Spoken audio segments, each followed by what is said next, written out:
नमस्कार साथियों, मैं कामता प्रसाद आप सभी का एक बार फिर से आपके अपने YouTube चैनल तन्मय विजय पर हार्दिक अभिनंदन करता हूं। EVS पेडागोजी के वीडियो में हमने यह अध्ययन किया था कि EVS की जो विषय वस्तु है वह 6 थीमों के इर्द गिर्द बुनी हुई है और इन 6 थीमों में बालकों में गहरी समझ विकसित करने के लिए जो विषय वस्तु है वह समकेंद्रित घेरों में 3 वर्ष तक चलती है। अर्थात जो 6 थीम या प्रकरण हैं उनसे संबंधित पाठ बालकों के समक्ष क्लास 3rd में रखे गए। वही थीम या प्रकरणों पर आधारित बालक के क्लास 4th में थे और वही थीम और प्रकरण पर आधारित जो पाठ उसको क्लास 5th में दिए गए। और इनकी जो विषय वस्तु है उसकी शुरुआत भी बालकों के निजी अनुभवों से की गई। अर्थात जिस रूप में बालक इन प्रकरणों को अपने आसपास के परिवेश में देखते हैं उसी रूप में बालकों के समक्ष उन थीम या प्रकरणों को प्रस्तुत किया गया। उसके बाद स्थानीय से वैश्विक, मूर्त से अमूर्त, सरल से कठिन की ओर विकसित करते हुए इन थीमों में बालकों की गहरी समझ विकसित की गई। जो विषय वस्तु की जो अवधारणा है उसको प्रश्नों के माध्यम से आगे बढ़ाया गया। तो आज के इस वीडियो में हम भोजन थीम के विषय में अध्ययन करेंगे और भोजन थीम को भी बालकों के समक्ष उनके निजी अनुभवों से प्रारंभ किया गया, जिसको क्लास 3rd में आप इस चित्र को देख रहे हैं उसके माध्यम से प्रस्तुत किया गया, जिसमें विभिन्न समुदाय और संस्कृति के बच्चे आपस में बैठकर उनके द्वारा कल रात को किए जाने वाले भोजन पर चर्चा की जा रही है। एक बच्चा कह रहा है कि मैंने बाजरे की रोटी और गुड़ खाया था, तो दूसरा बच्चा कह रहा है कि हमारे यहाँ तो दाल भात बनाया गया था। तो एक बच्ची बता रही है कि हमारे यहाँ तो कल खाना ही नहीं बना। वहीं एक बच्चा कह रहा है कि हम बीजी के साथ गुरुद्वारे गए थे। अर्थात जो भोजन प्रकरण है उसकी शुरुआत बालकों के निजी अनुभवों से हुई और इससे संबंधित आपको EVS पेडागोजी में भी 2 प्रश्न पूछे जाते हैं कि पोषण प्रकरण को आप प्रभावी तरीके से किस प्रकार से पढ़ा सकते हैं, या भोजन के विषय में विभिन्न सांस्कृतिक और समुदाय को ध्यान में रखते हुए इस प्रकरण को किस प्रकार से प्रभावी तरीके से पढ़ाया जा सकता है। तो इस प्रकरण को हम प्रभावी तरीके से जब पढ़ा सकते हैं जब बालक जो हमारी क्लास में विभिन्न समुदाय और संस्कृति से आए हुए हैं उनके टिफिन बॉक्स को खुलवाएं और उनके भोजन पर हम चर्चा प्रारंभ कराएं और फिर उसके बाद हम व्याख्या करें। तो इस प्रकार से हम इसको प्रभावी तरीके से पढ़ा सकते हैं। तो इसको याद रखना है और इससे संबंधित प्रश्न आपको निश्चित रूप से CTT प्रश्न पत्र में पूछे जाते हैं। इसके बाद बालकों से भोजन पकाने के विभिन्न प्रकार के तरीकों पर चर्चा की गई कि हम भोजन को सेक कर या भून कर या तल कर या उबाल कर या भाप से पकाकर बनाते हैं। और उसके बाद बालकों के विभिन्न पसंद और नापसंद के भोजनों पर चर्चा की गई और जिसमें बालक को भारत के विभिन्न क्षेत्र और संस्कृति के अनुसार भिन्न भिन्न प्रकार के भोजनों से अवगत कराया गया। तो सबसे पहले लिंगुपेन, जो हांगकांग के लोग हैं वो सांप खाना पसंद करते हैं।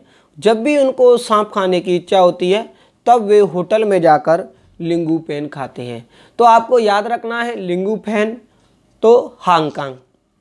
उसके बाद कश्मीर के लोग सरसों के तेल में बनी हुई मछली खाना पसंद करते हैं और वहीं गोवा के जो लोग हैं उनको नारियल के तेल में बनी हुई मछली पसंद है।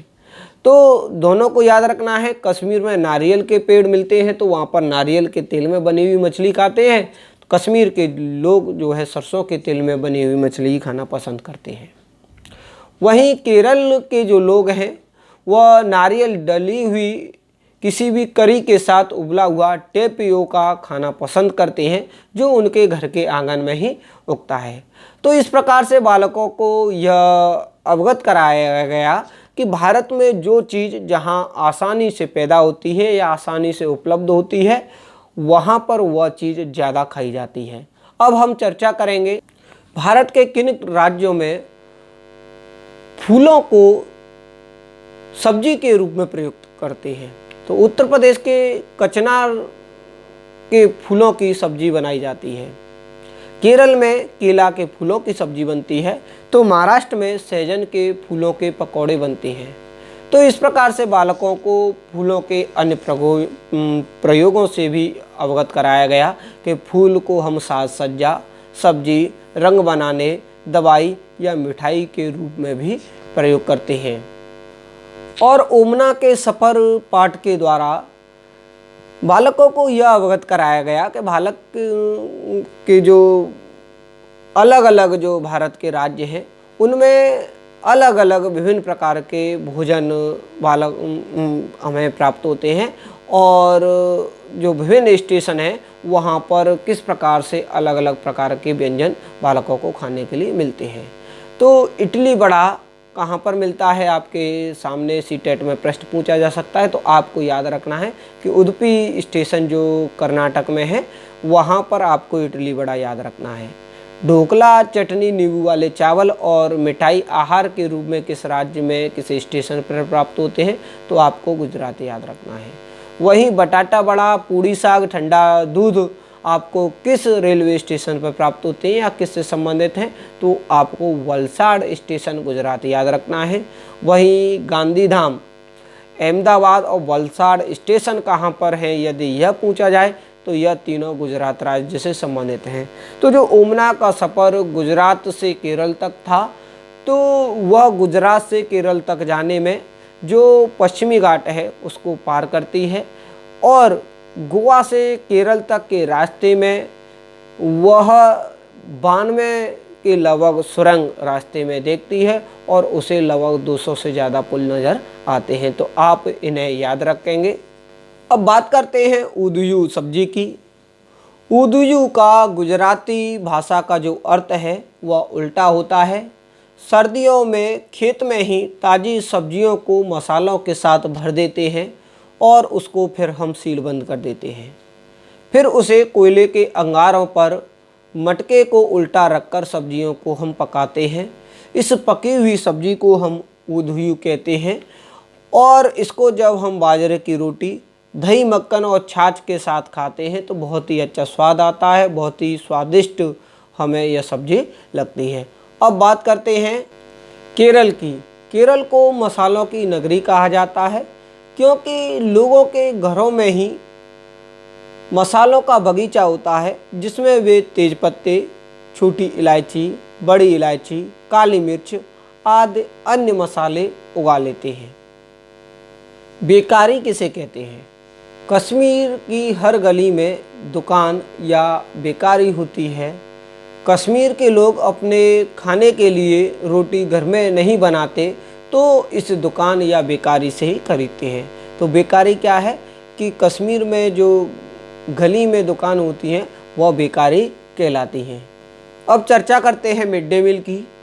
भारत में सभी बच्चों को संतुलित आहार नहीं मिल पाता था, और ख़ास तौर पर गरीब बच्चों को।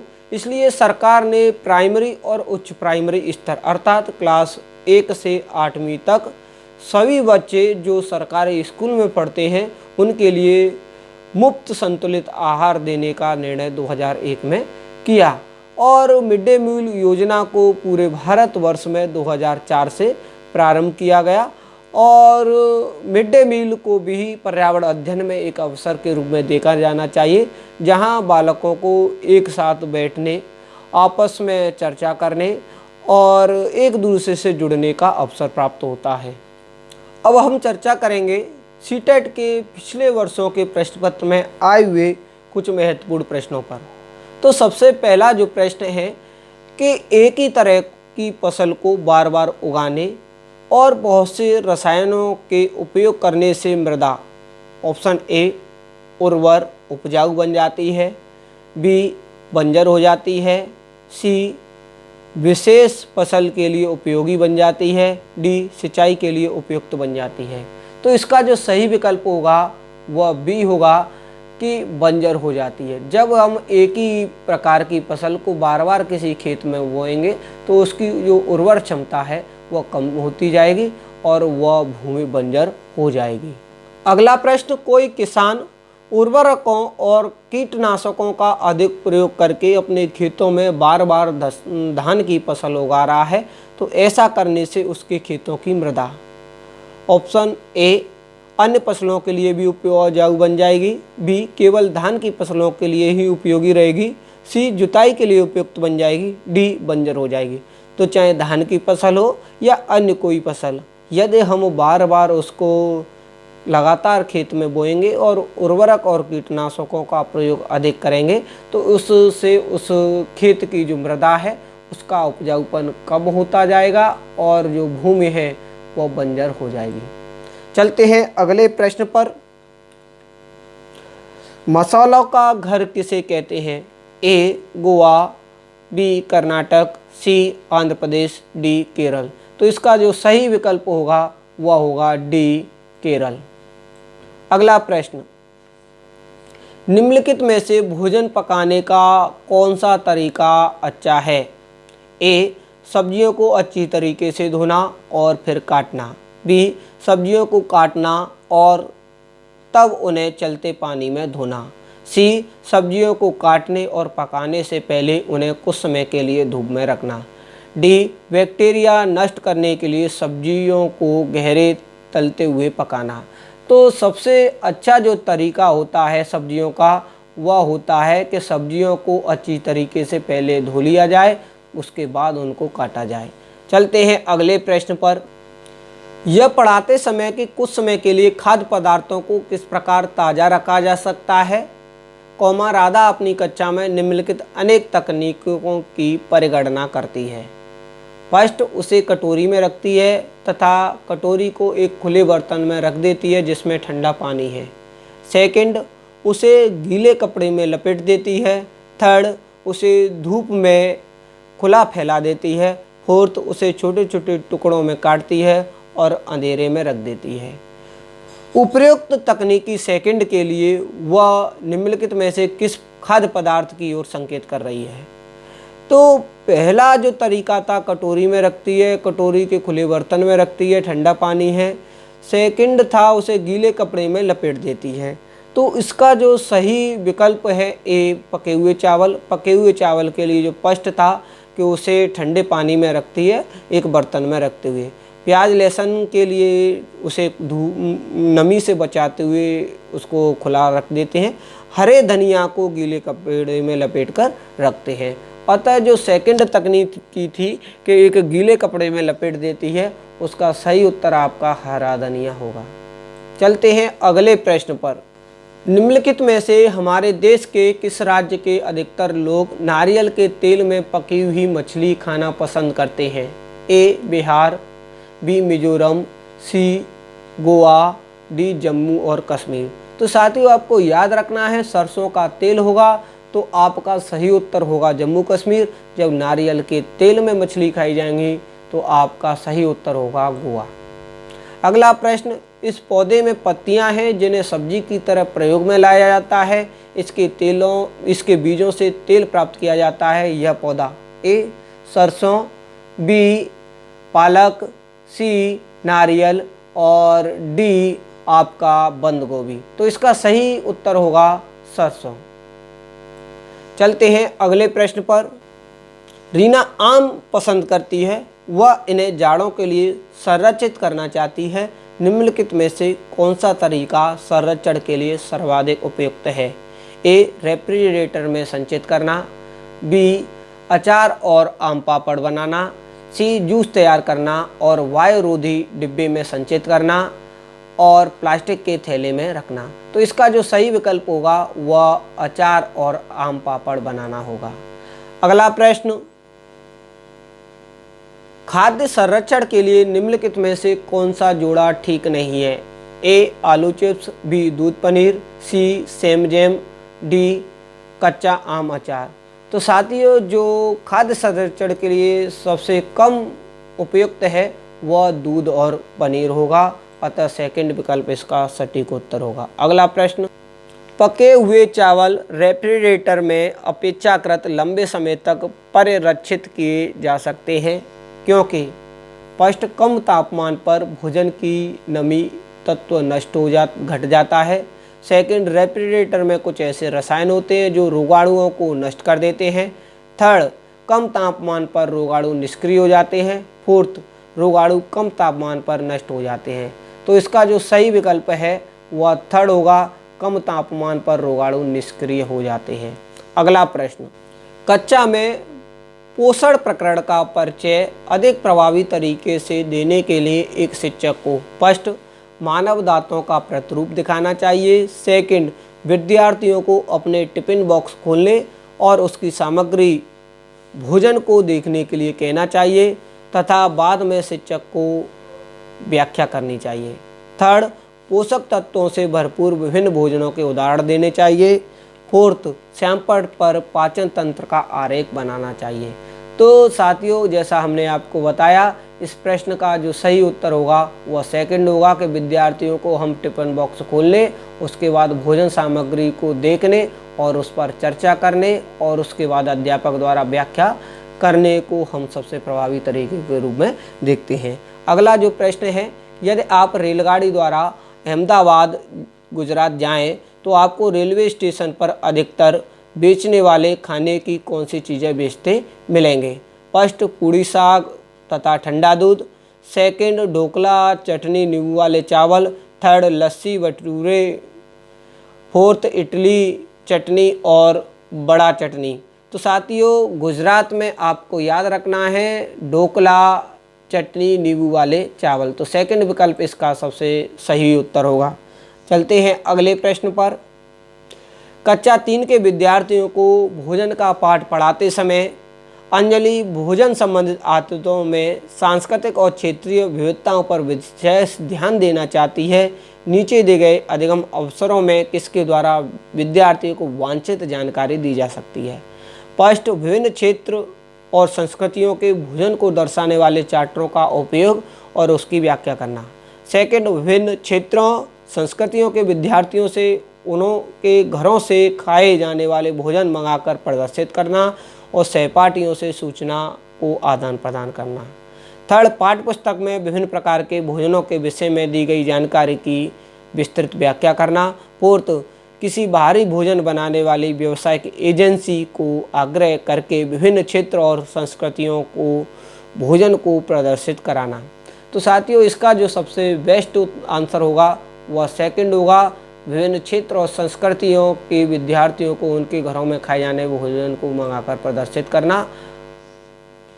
अगला प्रश्न, निम्नलिखित में से उस समूह को चुनिए जिनमें खाना पकाने के तरीके ढंग दिए गए हैं। फर्स्ट, उबालकर, गूंथकर, भूनकर। सेकंड, सेककर, उबालकर, बेलकर। थर्ड, तलकर, भिगोकर, भूनकर। फोर्थ, सेककर, तलकर, भूनकर। तो साथियों सबसे जो सही तरीका है वह सेककर, तलकर और भूनकर। चलते हैं अगले प्रश्न पर।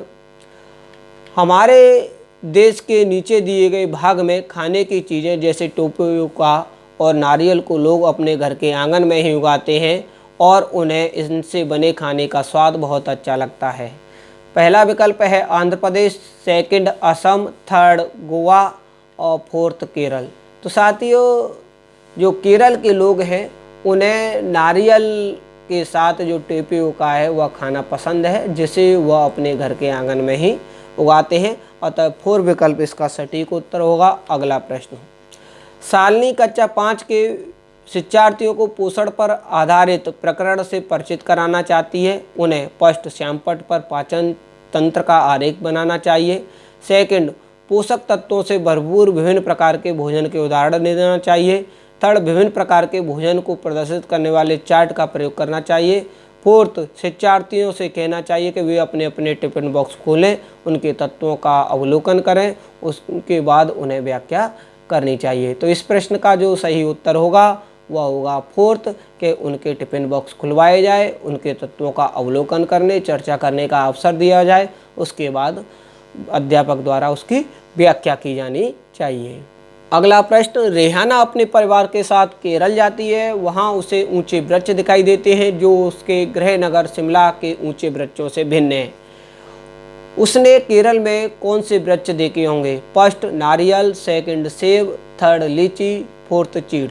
तो साथियों, केरल में नारियल के वृक्ष बहुतायत में मिलते हैं और वह नारियल के साथ जो करी है उसको टेपियोका के साथ खाना पसंद करते हैं, तो इसका फर्स्ट विकल्प सटीक उत्तर होगा।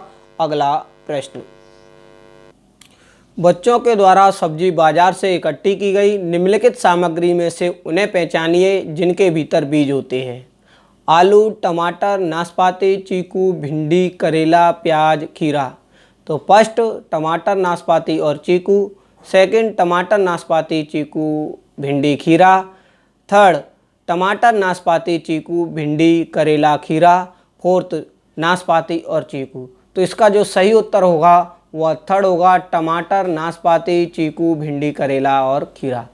तो साथियों, आज का वीडियो यहीं समाप्त होता है। यदि वीडियो आपको पसंद आया है तो वीडियो को लाइक कीजिए, कमेंट कीजिए। यदि आपने चैनल को सब्सक्राइब नहीं किया है तो चैनल को सब्सक्राइब कर लें, जिससे इसी प्रकार के वीडियो का नोटिफिकेशन आपको सबसे पहले मिल जाए। जब तक के लिए धन्यवाद। जय हिंद। मिलते हैं इसी प्रकार के अगले वीडियो में।